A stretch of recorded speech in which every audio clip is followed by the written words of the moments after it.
Good afternoon, everyone. We have spent a month working on the Midah of Chesed. It's a Midah that the Rebbeim spoke about, giving, taking care of others. It's a Midah that's, I'll tell you, very, very dear and near to my heart, in that I certainly want to achieve some level of dedication to Chesed. But we know that my father, Zechron Livracha, certainly, if there are three pillars of the world, Torah, Avodah, and Gemilas Chasadim, Gemilas Chesed, the ability to devote yourselves to the betterment of the rest of the Jewish people, was the one that he really focused on greatly. My father, Zechron Livracha, was very fortunate to have very, very few people that he felt very, very close to. People that he felt were similarly dedicated to causes like himself, and he knew that such people would be able to take it to the next level. Our speaker that we have today, I doubt when he was your age, he thought that he would be a speaker coming to a yeshiva to speak, but he is a speaker that we are all going to get a tremendous amount from. Simcha Shain, aside from being a very, very wonderful and dear friend of the family and of myself, and certainly who's very, very close with my father, he is a person who is dedicated to Klal Yisrael, is a person who does everything that you can imagine, from morning to night. I don't look at statuses, but his status I have to look at because I never heard of any hospital that he goes to. It's just tons of hospitals with his car everywhere, and it's a schus for the yeshiva to get to hear from him. I just want to prep it just for a moment. Simcha Shain is going to speak first. At the end, he has made himself available to answer questions.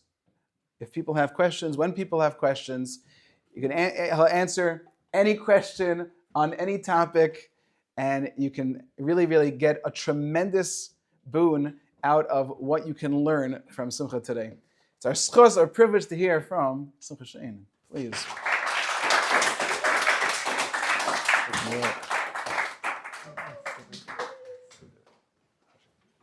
That's it. I'm very privileged to be here.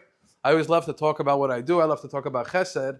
But the person who introduced me to Chesed is the namesake that is sitting on all your sweatshirts, and that was Reb Shlomo Zakheim. Chesed, as we know, is universal. You know, when I grew up, right across the street from me, we had an Italian guy. They said he was actually part of the mafia. And he had a Chesed too. He used to pay me $10 every morning just to start his car. Now, anybody here ever hear of the red car theory? Anybody know what the red car theory is? What's the red car theory? Start noticing a red car only after you think about it. Correct. That is actually what the red car theory is. So, anybody drive here today, walk here today? Where do you guys come from? I saw some guys walking in the street before, coming back from the pizza shop or somewhere. Who was that, you? How many red cars did you see today? 3. You did? Yeah. What kind of cars were they? It was a Nissan Altima. Yeah, you're very good. Most people would not notice how many red cars they passed. However, if we would offer them $100 for every red car that they saw, they'd probably recognize a lot of red cars. And maybe even some, maroon cars, they would say is also that. But that red car theory is something that Shlomo Zakheim, Zechron Livracha, taught me. That if you look for chesed, if you look for opportunity, you're going to find it.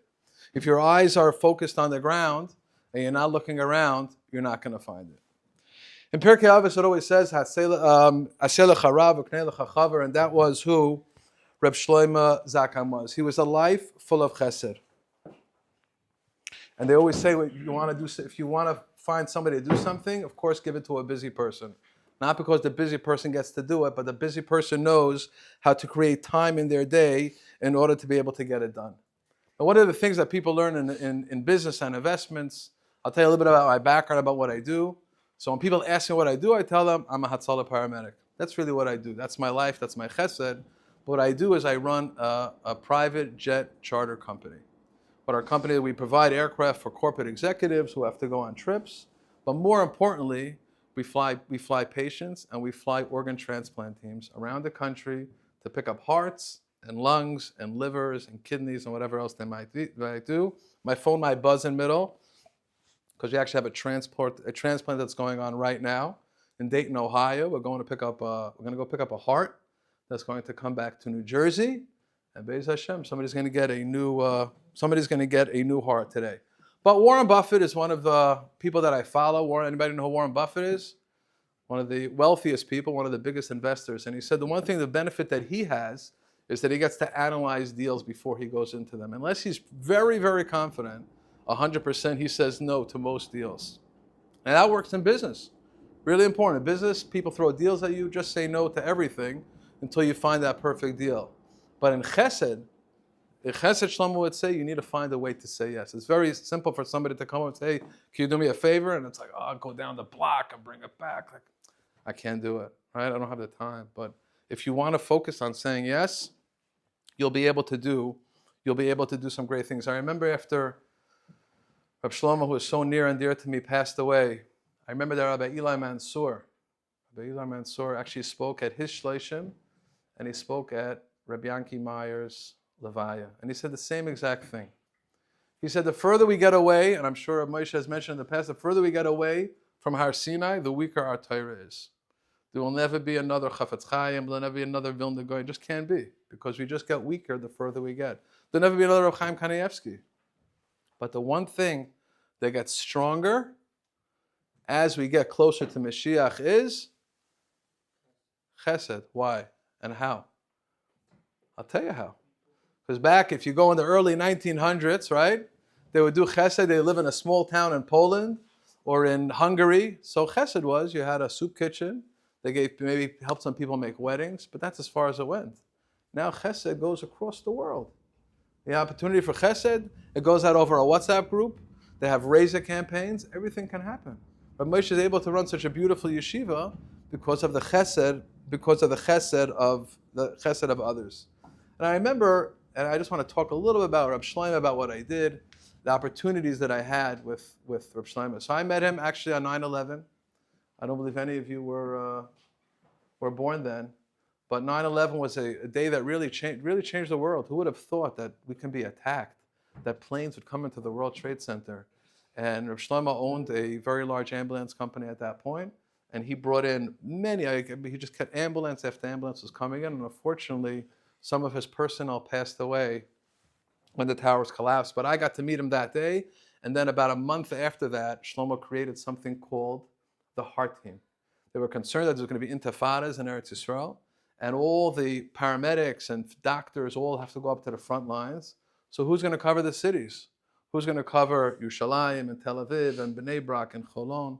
So Shlomo actually paid for it, and he brought down, I was part of the first group of 20, Heart Team 1, that we went down to Eretz Yisrael, and we trained with Magen David Adom, and we went on numerous missions afterwards. We were in Ashkelon and Sderot and bomb shelters and everything else was what we did.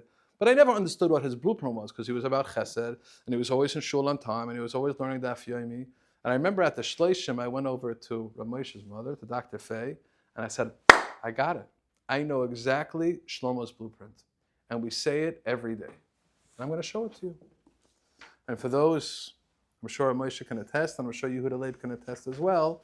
And I'm going to go through the list, and you'll let me know if that's accurate of Shlomo Zakim. Yehuda Leib, is that fair?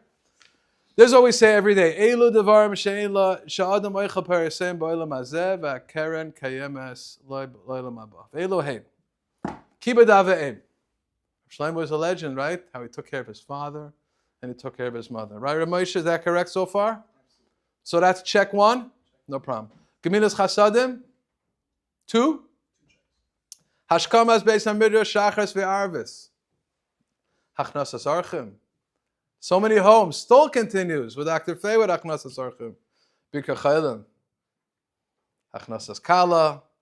Levayis hames. I'll tell you what they said actually by the Levaya, or by the Shleishim, that Reb Shlomo used to go to Shomer Hadas, which is the funeral chapel on 14th Avenue. He would drive by in the morning, and he would walk in and he would say, are there any Levayas that weren't paid for yet? And it didn't matter if they had money or they didn't have money.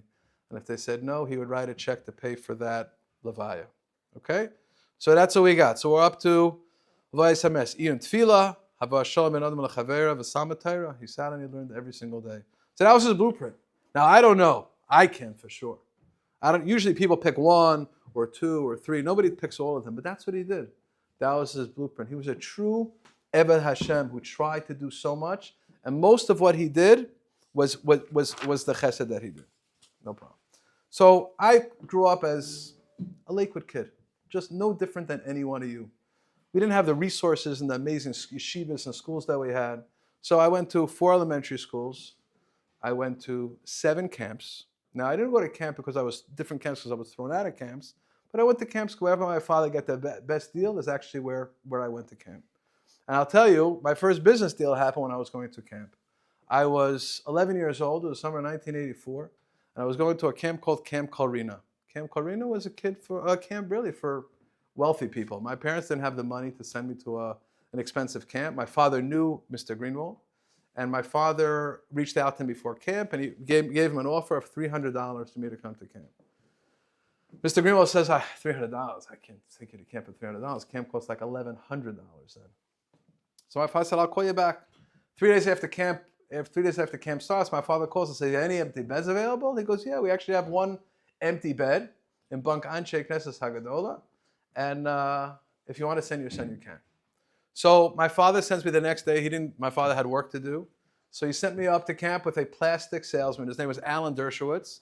Not to be confused with the lawyer Alan Dershowitz, who was his cousin. But he was a plastic salesman who would travel around the mountains and all over the place. He would sell them tablecloths and garbage bags. And my father said, you're going to go in the car with him, and eventually at some point today, you're going to end up in Camp Kalrina. So we get into the car, we drive, he'd go to every little stop.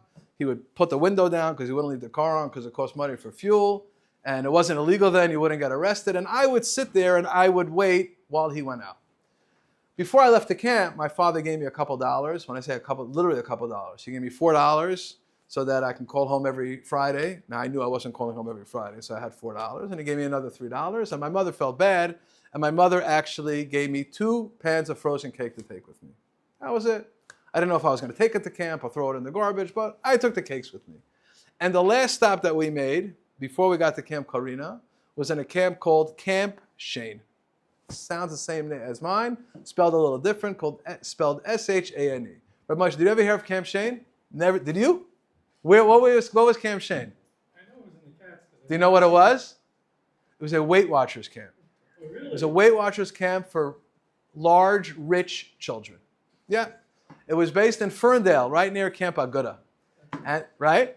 And that was the last place we went to. So we come in, and he goes into the office there, and I'm sitting in the car. I was a little yeshiva kid from Lakewood, and these kids come over to my car, and I said, how you doing? I'm like, Baruch Hashem. And they said, you have any food? I'm like, no, I don't have. I wasn't even thinking about food. They're like, we'll buy it. I said, well, I have 2 cakes. It's for my mother, and it's not for sale. Everything's for sale, right? So anybody want to take a guess on how much I sold 2 cakes the summer? I mean, I don't know if you can think about how old this was. The summer of 1984. So 40 years ago, right? 40 years ago. What do you think we got for 2 cakes? $20. 20, 50, $1. Who said $1? Seriously? You think I would sell 2 cakes for $1? $90. Okay? $90 in 1984. We believe it was probably about $400 or $500 that I sold 2 cakes. Now I never had money in my life. I had $7 before. I walk into camp with $97. I was so scared I was going to be mugged or robbed. I actually used to keep it in my sock. And then for Shabbos, I would hide it in my mattress under the thing. But that's really what it was. So that was my first business deal that I did. After that, I went to yeshiva. As I said, I went to 4 elementary schools, 7 camps, 2 high schools, 2 base medrashes, and then I had to go make money because I wanted to be able to raise a family. And I opened a taxi company, and then I opened up a clothing store that's still open in Lakewood. And then I ran a limo company, and I worked for a caterer. And at some point, I bought into a bail bonds company. Anybody know what bail bonds are? Right? Buy bails for people from jail, right? Right. So we would bail people out of jail. At some point, it was probably the largest bail company in the state of New Jersey. And I used to do what was called fugitive recovery. So we'd pick up skips, bounty hunting. We did that as well. And that went from probably 1998 till about just after 9/11 is when I ran this company. And I went into that, and then afterwards, as I mentioned before, after that I met Rav Shlomo, And he became my Rebbe, he became my mentor, he became my friend, and he even became my business partner too. Not that he needed me as a business partner, but he knew that I was looking for something to do. And we ended up opening up 3 long-term pharmacies together. And the amazing thing about Shlomo was when he would give me an opportunity for Chesed, I realized that if Shlomo would ask me what I was doing, the answer was always the same thing. What was it? What are you doing? Nothing. You're absolutely right, Yehuda. The answer always had to be nothing because he never wanted to bother anybody. But if you said the word nothing, you got such tremendous opportunities with him.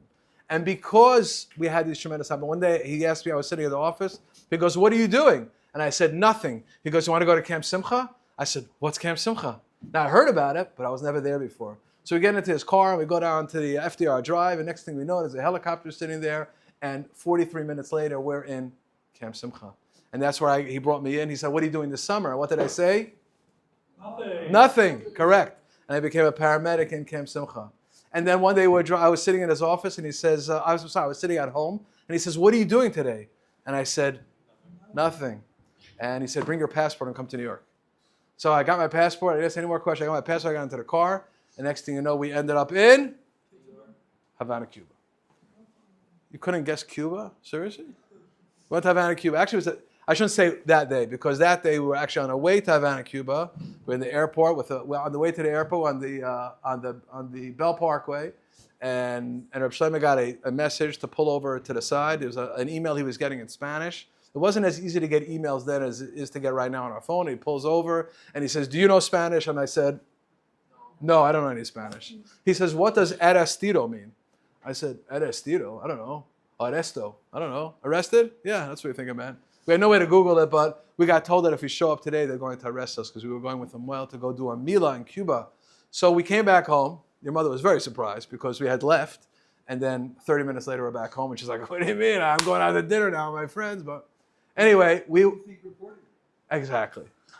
She called it in. Anyway, so we came back and we went. Then I think 2 days later we went again. We went to Rabbi Fisher and we went to Cuba. Now we couldn't go directly to Cuba because it was illegal to go, and it's past the statute of limitations, so I can talk about it right now openly. I think it's over 10 years, and this is like in 2011. I think I have the video. I'll show it to you guys afterwards if you want to see it. But we went to Havana, Cuba. We couldn't go direct, so we flew from here, from Farmingdale Airport. We flew to the Bahamas. The Bahamas, there was another plane that took us to Cuba. But these are the things that we would do. Shlomo also introduced me to something called helicopters. Okay, I knew nothing about aviation until I met Shlomo. And as I mentioned, the first time everyone in a helicopter was that day I went to Camp Simcha. And then every summer, Shlomo would arrange for helicopters to fly children who aren't well, children who are sick, children who have cancer, medical disabilities, ventilators. We'd fly them on helicopters. And to this day, we actually fly about 500 or 600 kids and young adults on helicopters, every summer. Now, one of the people that Shlomo introduced me was somebody named Beinish Mendel. Beinish Zechayna Levracha, a very, very near and dear friend.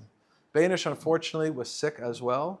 Beinish had cancer, and Beinish was being treated in Los Angeles in a hospital called City of Hope, in City of Hope, California. And Beinish had what's called a bone marrow transplant. And after the bone marrow transplant, for 100 days, you can't go back home. You have to stay because you have to go back and forth to the hospital every day for tests. They were immunocompromised. You had to be very, very careful. All his food had to be burnt. We used to actually take his food and put it into a toaster oven so it would burn it off so there'd be no bacteria or anything else like that on it.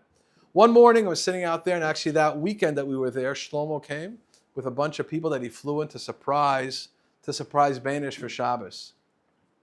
Anyway, I was sitting there one night, and Beinish says, tomorrow morning I want to go to City of Hope. We usually have to get there around 11 o'clock, but I want to go a little earlier in the day because there's a Chesed Shayid from Mea Sharim who's getting a bone marrow transplant.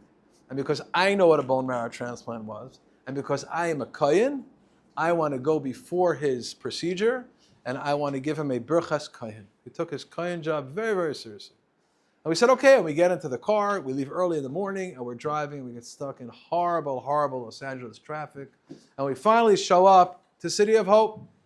We come walking up to the place, and there's an alcove, so all the rooms where the patients would lay, especially cancer patients, They'd be sitting, there'd be an alcove at a big window, and we come running in, and Banish actually knew the nurse who was sitting there, and he says, "Oh, how you doing? I just came to give the rabbi the blessing before he gets his transplant." And the nurse says, "You're too late. You missed it. You gave it to him 20 minutes ago." He goes, "What am I going to do?" He says, "But I'm so happy you're here because this rabbi's wife only speaks Hebrew or Yiddish, and I was trying to let her know what's going to happen over the next couple of days. Perhaps you can relate to her what's going to happen." She said, "Okay, absolutely." So we're set up at this alcove, so we're sitting here. There's a big window behind us, and the guy says, "I'm going to tell you, Banish," or Alan as they called him, "what you should tell to this woman, this Yerushalmi lady." And he says, "I'm just letting you know that over the next 48 hours or so, your husband is not going to move from that bed. He's not going to move. He is so weak after this transplant." And we're like, "Okay." And let her know she shouldn't be worried because we're going to watch him and he's going to be okay, but he's not going to move. And as he's talking with his back towards us, he watches as we all are looking like this. And as he talks, he turns around, and this Hasidic Yid who just had his bone marrow transplant starts to sit up in his bed. Okay? He sits up in his bed, and he swings his legs over, and he's wearing his hospital gown. And he stands up. Can I walk away from the camera? Or I'll just do it in front of the camera. Huda. It doesn't matter. He stands up, and he starts to walk. And he takes his IV pole, and he starts to walk towards the armoire. And the nurse is, I thought he was going to fall on the floor. And he walks towards the armoire, and he opens up the doors, and he reaches in, and he takes off his biba hit. You know what a biba hit is? Right? Takes off his Hasidic hat, and he puts it on his head, and then he walks over to the sink, and he washes Negelwasser, and then he goes back, and he grabs his talis and tefillin off, and he puts that on his bed. And the nurse, I thought, was going to pass out. Pass out. He goes, I don't get it. I've never seen this before. How does somebody who just had a bone marrow transplant get out of his bed, put on his hat, wash his hands, and now he wants to pray? He goes, "You people are just amazing." And Banish said, while he acknowledged that we people are amazing, he said, perhaps it's not just that. He said, perhaps had we been here before and we would have told him that you're not going to get out of bed for the next 48 hours, he just wouldn't even think about getting out of bed. But nobody ever told him that he couldn't do it. So perhaps, because nobody told him to do it, that he couldn't do it, he was able to do it. So he said, so Boehner said, perhaps that's a lesson that we can all learn. Is that don't tell somebody that they can't do something. Tell them that they could, and if you think they can, don't tell them anything. But definitely don't tell anybody that they can't do it.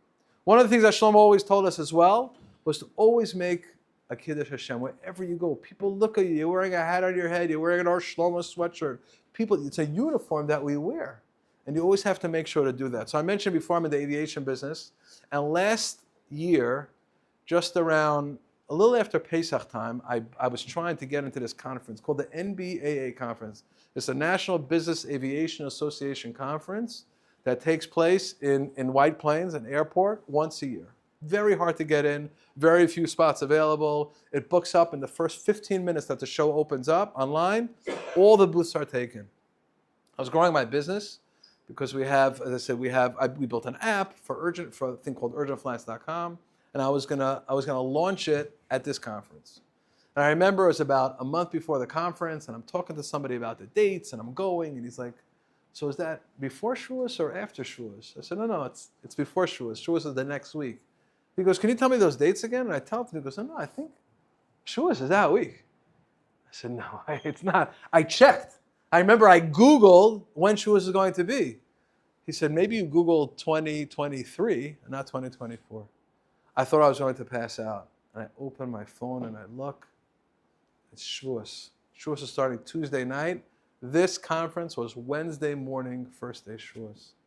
I worked so hard. I tell you, I worked for 6 months. I paid for my booth. I paid for it all. I had already ordered. I had made reservations for some of our staff members to come flying in. Everybody was allocated to come to this big show that's going to launch our new business.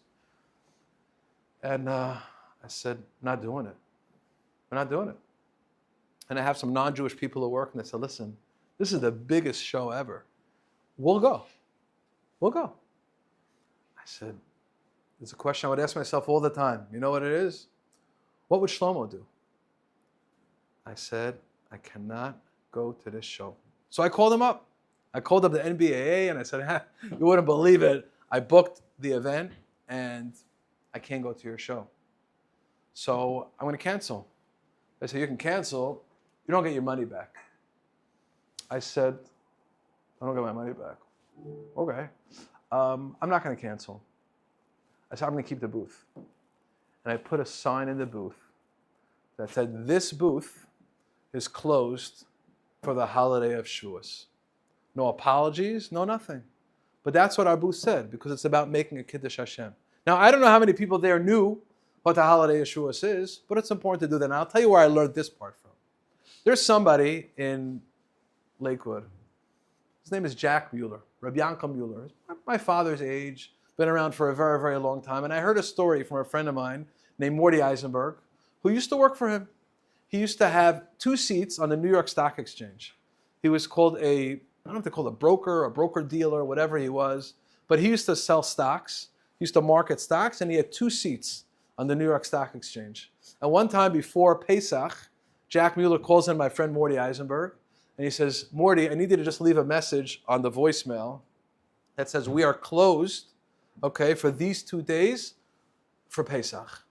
And Morty says, okay. He picks up the phone, he dials it. It was very different before cell phones and everything else, but he leaves this message on the machine, and it says, hi, thank you for calling Mueller and Company. We apologize, but we're going to be closed for the holiday of Passover, and we'll reopen on whatever day it was.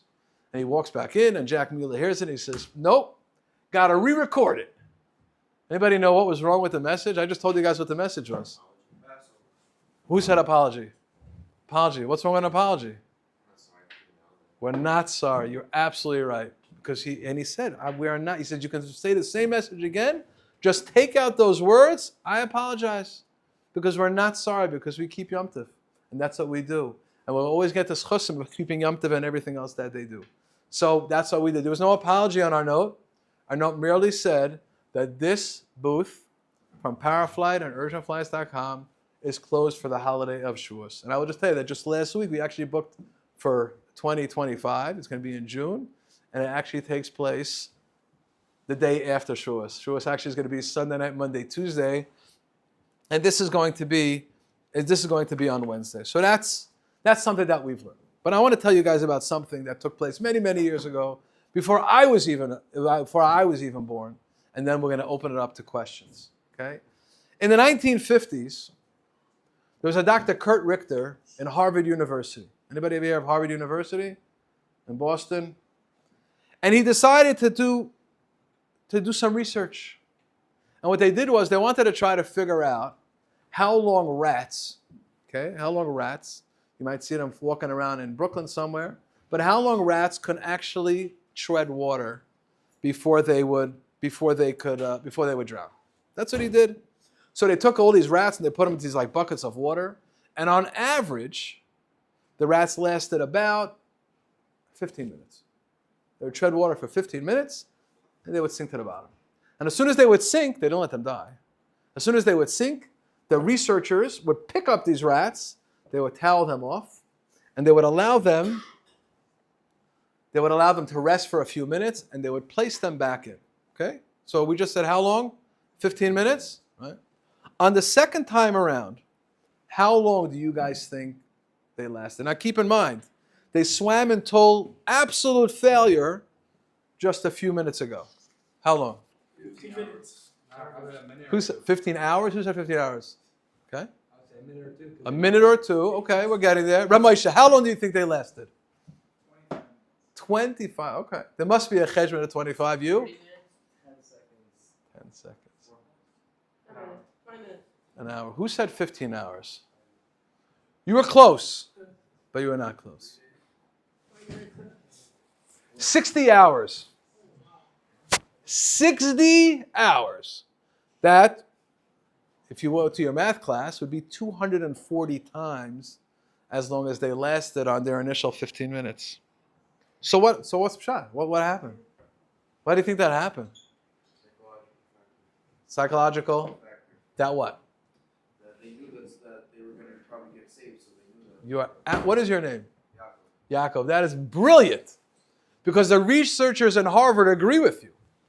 They said exactly what you said, that because the rats believed that they would eventually be rescued, they could push their bodies way past anything they could have ever thought possible. Right? So I'm going to leave you guys all with this thought. If hope can cause exhausted rats to swim for that long, what could a belief in ourselves do? Right? We have to always remember what we're capable of and why we're here. And we should never forget that we should always keep swimming. So thank you for inviting me, and thank you for listening, and I wish you all a wonderful day. And I'd be happy to answer any questions that you have. Sure. If the rats knew they would be safe, would it be counterintuitive to continue swimming? Like, just like fall like in 1 second and then like you get saved again? That's a great question. I don't know the answer, but we can ask Dr. Kurt Richter. I don't think he's around anymore, but it's a brilliant, brilliant question. But I guess they figured that at some point they're going to get rescued. If they figured that they're going to get rescued, why would they start trying in the first place? Why would they what? Something like that. All right. I never thought of that question, but it's a good one. Yeah. What influenced you? Not influenced, but what made you want to start the aviation company for organ? So that's good. I should have spoken that in my speech. So I'll tell you. So what happened was Shlomo owned his own jet. Okay, he had a private jet that he utilized for Chesed, and he introduced me to that. And when he was very, very sick, he was in Sloan Kettering. He called me, and he would send me and other paramedics. He actually, at his own expense, aside from the jet, he actually put in a stretcher and oxygen. He would send me and other paramedics around the country with people. I flew with Shlomo not only to Cuba, but we flew to the Bahamas to take people who were terminally ill, swimming with the dolphins. I would fly with patients to specialty hospitals. And Shlomo was sitting on his hospital bed in Sloan, and he called me in, and he said, I want you to take my jet. I said, oh, okay, well, where am I going? He goes, oh, no, take my jet. I said, and go where? Because I wanted to open up a business, and I wanted to go change the world. He said, but I never wanted to forget the Chesed component, which is the most important thing of everything that we do. We always have to incorporate Chesed into our lives. And he passed away, and I didn't take his jet because it was too overwhelming for me to go start spending money on a jet and having pilots. But I opened up right after he passed away, and I opened it up in his memory. And just so you know that everything I do, and I speak about Shlomo all the time, and I will tell you that even our vehicles, and it's actually one sitting right outside right now, our vehicle is called F-32, one of our vehicles, the first one we had, and it says on it, in memory of Shlomo Zakheim. Because everything we do is in memory of people who passed away. Not to make a plug, but I'll just tell you that actually in this week's Ami magazine, there's an article that just came out today about the Chesed that we do, and I attribute it all to Shlomo Zakheim, who was my Rebbe and my mentor in Chesed, because that's what he told me. He says, always look for an opportunity to say yes. But that's how I got into aviation. And why I went into organ transplants is because actually Shlomo had introduced me to a young man named Yochi Ruby. Yochi Ruby was in Camp Simcha. Yochi Ruby needed a lung. I flew with him all over the country to get it. Unfortunately, he didn't get it in time. And actually, Shlomo needed a lung as well. He didn't actually pass away from the cancer. He passed away from the destruction of his lungs by the chemotherapy. And I said, I'm going to do whatever I can to help people who need to get valuable organs to be able to save their lives. And that's what we do every single day, is we help people get hearts and lungs and livers and kidneys and the occasional pancreas to help prolong their life. Great question. Anybody else? What is the furthest you've ever gone for organ? Or Anchorage, Alaska. I'm sorry. We went to Anchorage, Alaska to take a heart to Vancouver, British Columbia. That's the furthest that we've gone. But I will tell you that it's interesting to note that the heart can only stay out of the body for between 4 and 6 hours.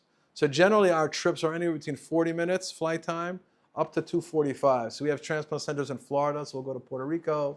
We're in Texas, we'll go to Oklahoma and some other states out there. But for the most part, we try to get it there in under 4 hours. Are there like a lot of flights that you guys do, or is it like once in a while? For like organs? Yeah. Almost every day. Really? Yeah, there's many flights. People don't realize the different factors that go in to saving lives. But think about it. If somebody's in New York and they need to get a heart, but there's only, you're limited to the area of an hour and a half or so around here. But if they can go out of Atlanta, Georgia, or they can go to Florida, they go to other states. So the organs, the hearts, the lungs, the livers go to the sickest people. And most of the time, it requires a plane ride. Now, it's not just for us, because, as I mentioned before, we're doing a trip right now in Ohio. So we're getting the heart. I mean, our team is getting the heart. So, but somebody still has to get the lung, and somebody has to get the liver, and somebody's going to get the kidneys that are probably going to be split. So there are many different teams and planes that are coming in at the same time to just go get these organs. Yes? Where do you get the organ from? From people who are, unfortunately, have no brain activity. So if they were in a car accident or potentially a drug overdose, and it's just interesting to note that many of the states that have no helmet laws for their motorcycles have the highest percentage of organ donors, because they get these traumatic brain injuries and now they're brain dead. So don't ride motorcycles. How's that? And if you do, make sure to wear a helmet. Anybody else? What? How many jets, like helicopters, you guys have? So we don't own any helicopters or jets. We actually have resources. We built an app, like an Uber type app, but for aircraft.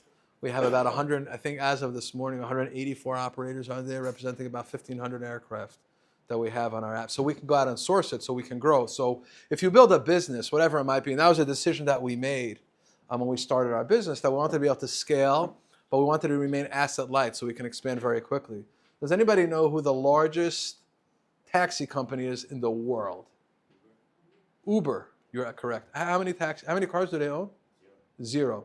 Who is the largest hospitality company in the world? Hospitality, like rooms, hotel rooms, whatever. Airbnb. And right, so they're able to scale. So that's what we did. We did an Uber type business, but instead of cars, we have aircraft for them. Anybody else? I would like to take this opportunity to thank Yehuda Blonder for bringing me here. And Yehuda Leib has been my friend since the first day I walked into Camp Simcha. The first day I walked in, Yehuda Leib. And we worked together in Revival. And we hung out together. We spent Shabbat busing together. And Yehuda Leib is one of my dearest and closest friends. He's my brother, and I love you, Yehuda Leib. You're a special person. Everybody give a big hand to Yehuda Leib. Thank you. And Ramosha, I'm truly blessed to have you in my life. You and your family. Your mom, Zalzan Gezun, Dr. Faye, Rabbi Israel, and all the trips that we do, we still do, by the way, every single summer. In memory of Reb Shlomo, we do helicopter trips for all these children. Yes, Sir Moshe. One last question. In the Shiva, we have a Chesed Club. And the Chesed Club. Can I join? You should definitely join. Okay. It's by Ariel over there. And Yeah. So far, they've been spending a lot of time working with kids that need help and support and a positive environment, and they have food kitchens. They've done stuff Unbelievable. like that. Do you have any advice to give to them? Some sort of something to them? Never say no, and never give up, and always look for more opportunities. People want to help out. They really, really do. Baruch Hashem, the Jewish community is so generous and so philanthropic that people have to do it. And sometimes you give somebody an opportunity. So who raises money here for the Chesed? You guys need money for it? What do you do that you need money for? Tell me. Ubers. Right. So what you would do is, and I'll even put you in touch with somebody who would help you, that what you should do is give people an opportunity to do it. Is it a daily cost? Once a week. How much does it cost? $20? $20 for a week of Chesed? You know what kind of schus that is? I'm going to give you $500. I'm buying 25 weeks of Chesed. Beautiful. The Memir Shlomo Zakai. But you should sell this Chesed. You should tell somebody, what an opportunity. Can you imagine? For $500, I just bought 25 weeks of Chesed. This is an unbelievable opportunity that I had. And now sell the next one. And you should take it from $20. I'm sure you could do more Chesed than that. And just expand on it. Maybe it'll be $100 or $500 or $1,000 that people will spend to do Chesed. That's a great thing. You guys do all the work, and we just have to give them money. That's the best partnership ever. It's much easier for me. You guys are doing the work. I just have to give them money. So thank you for that schus. But that's the way you do it. Thank you very much. Thank you so much, everybody. Thank you. All right, so come on, I'll give you the money right now. I'll give you the money right now. Here you go. 25 weeks of Chesed.